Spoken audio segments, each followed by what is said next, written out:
Hello guys, welcome. જય શ્રી કૃષ્ણ. આજે આપણે ફૂલ ફેમિલી નીકળી ગયા હતા ફરવા જોવા માટે. આગળ વિડીયોમાં તમને ખબર પડી જ જશે આપણે ક્યાં જઈએ છીએ. બધા એક એક કરીને ગાડીમાં ગોઠવાઈ ગયા હતા. હયાનભાઈને તો પાછળ દાદા પાસે બેસવું હતું તો એ બેસી ગયા.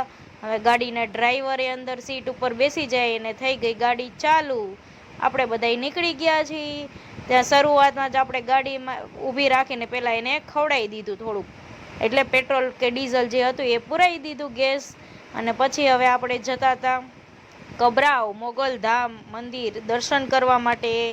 જો આજુબાજુમાં મસ્ત ખારા પાણીના મીઠું ઉગે એવા ખેતરો હતા અને ત્યાં એમના પ્લાન્ટ હતા અને જો એન્જોય કરતા હતા અને જતા હતા. હયાનભાઈને તો વિડીયો ઉતારવામાં મસ્તી જ કરવી હોય, શાંતિથી કોઈ દી એને વિડીયો જ ન ઉતાર્યો. અને આપણા નાના ભાઈ રિયાન્સ હયાનના એ સૂઈ ગયા હતા મસ્ત નિંદર કરવા માટે, કેમ કે વહેલા સવારના ઉઠેલા હતા બધાય. 9 વાગે આપણે નીકળી ગયા હતા. જો હયાનભાઈને છે ને મોઢું ચડેલું, આપણે કાંઈક વિડીયો ઉતારીને ત્યાં એને મોઢું ચડી જ ગયું હોય. પછી 10 વાગ્યા એટલે બધાને નાસ્તો કરવો હતો, એટલે આપણે બેસી ગયા. સૌરાષ્ટ્રના પ્રખ્યાત વણેલા જ બધાને ભાવે, તો આ બધાય જો વણેલા ખાવા બેસી ગયા છે. આ રિયાન્સભાઈ તો ટેબલ ઉપર ચડી ગયા છે, આડું નવડું બધાય કરતા હતા. પછી આપણે નાસ્તો કરી લીધો ને પાછા નીકળી ગયા. અને આપણે માનતા હતી કે જ્યાં મોગલધામ મંદિરનો હાઈવે ઉપરથી ગેટ છે ને ત્યાંથી ચાલીને જવાની.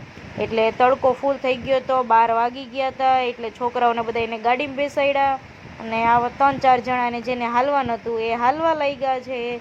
મસ્ત તડકાના હાલ્યા જતા હતા નિરાયતે આજુબાજુમાં જોતા જો કેવું ગાયોનું મસ્ત ધણ છે ને નેચરલ વાતાવરણ હતું, મજા આવતી હતી. ન તડકા જેવું લાગતું જ ન હતું.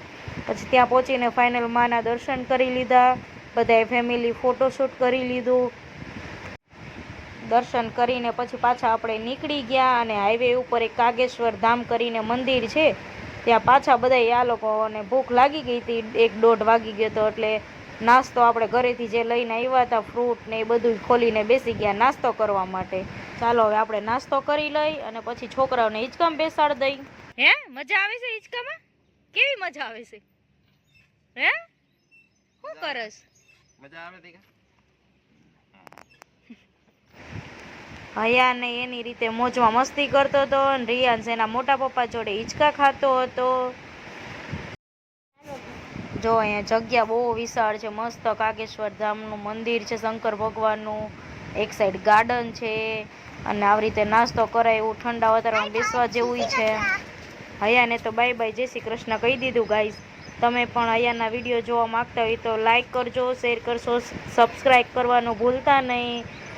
છોકરાઓને રમાડીને આપણે ઘરે જવા માટે નીકળી જાય છીએ અને ગાડીમાં મસ્તી મોજ કરતા જાય.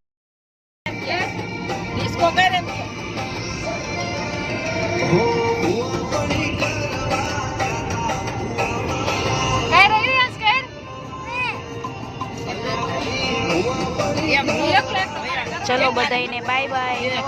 ફરીથી આપણે મળીશું.